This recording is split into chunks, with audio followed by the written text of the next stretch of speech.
bai paisajeak edo eguraldiak edo.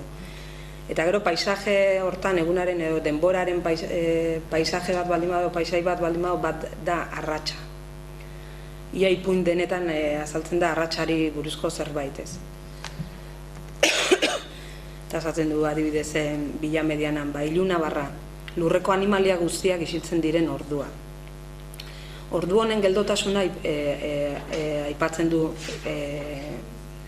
horko pertsonaia Carlos García delako poeta baten ahotik edo. Ordu honetan txoriak ezkutatu edo isildu, jendea bidetatik joan, paisaiak teatroko dekoratu baten finkotasuna hartzen du. Esaten, gauza geldi asko ikusten da ordu honetan. Forma batean guzti horrek heriotzaren oihartzuna ekartzen digu. Esaten du beste baten, horregatik da hain berezia arratsa. Heriotza eta bizitza nahazten dituelako. Eta horregatik ematen du poza eta tristezia aldi berean. Pila badaude arratsari buruzko eta aipamenak. Bueno, orduan hola jardun dute pixkat bila paisaiaren adiera horren adiera hoien bila. Eta bueno, nik uste ikusi nun bi paisaia ditula gehien bat, naiz eta gero Alemaniara eta Alemania eta asko azaltzen den, Alemaniako hiriak eta Obaba eta Villa Mediana, ez? Eta, bueno, nik esan, nola kontatu dezakete niretik, ez? Da nik, ikusi nun nik ere baditu dela nire baitan bi paisaia horiek. Berak garo eta goroldiazko izaera duna baldin bada, ni izango nitzake agian gari eta goroldiozko izaera duna, azkoitikoa naiz, baino nire amaren familia olitekoa da. Eta olite Villa Mediana bezalako etxea da, ez? Herriberri eta Nafarroako hegoaldea, ez? Lehorra, Arrea. Eta, pixkat hortik enduko diot.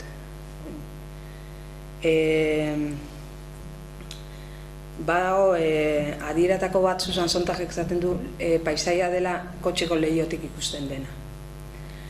Eta edo treneko lehiotik ikusten dena, ez? Lehioak egiten duen enkuadre olako zinematografiko hori aprobetxatu zeo, norbera kanpoan bezala geratzen da. Eta honekin bilatu nun zita bat, liburuan trena lehenengo aldiz pasatzen denean, ez ogatik, baina ondotik esaten du nola jendeak ez duen ikusten paisaia borroso ikusten duen velozidadeagatik ze jendearen begiak oraindik ez daude eginda mugimenduari edo mugimendu hortara, eta mugitutako argazki baten moduan ikusten dute. Guri itzaiku olakorik pasatzen da, beraz, hasiko naiz kontatzen ere goroldio izaera azkoititik baldin badator, behin lanera nindoalako txean, Azkoititik Zumarragarako bidea bada Goroldio, Laiotz, Errebuelta eta Oagako dituen gauza guzti horiek ditunak, ez? Lehen kontatu diot. Nigori Plaintxi, ez dakit ez dut zuen Plaintxi. Norbait bi omentzi joazten trenean Hendaiatik Parisea, eta hango soro hiedanak eta hango zea hori ikusi, perspektiba hori dana ikusi, eta batek besteari izan omentzion. Plaintxi intzunak jakin gotezun, hau hemen zehola. Eta Aizpurutxo olako leku bat da pixka, bizin behar da Aizpurutxon, munduan hainbeste leku egon da. Eta hortik juten naiz lanea eta zulo bat, nire nahiak eta nik 74 Errebuelta kontatu benitu, ninigo esan dibeak ez dakila Errebuelta kontatzen, zema daude, eta nik ez dakik. Eta egun baten hortik errebuelta horietan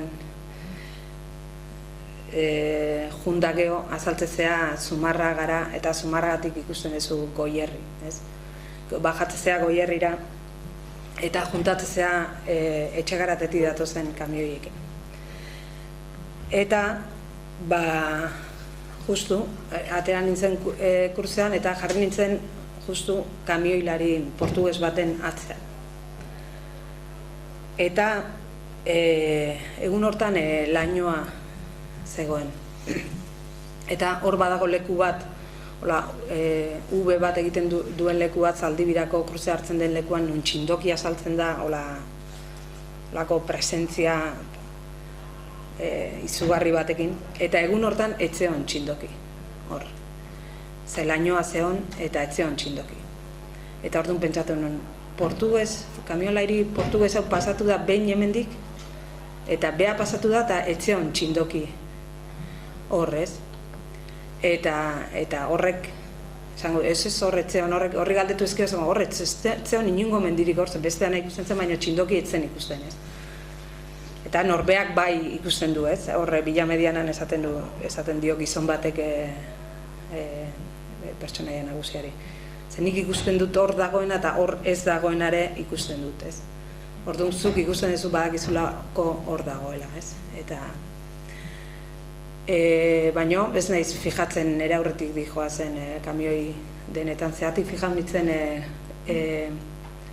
kamioi portugues hontan, berak zeraman karga nahiko berezia zelako, ez.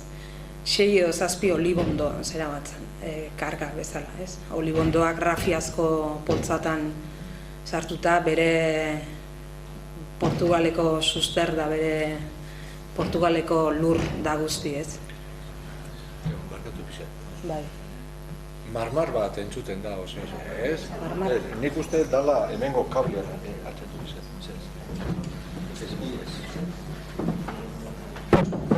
Ez hauen botatzea. Kable da, anei hor paloi gana. Hori niztia da, Nik uste zala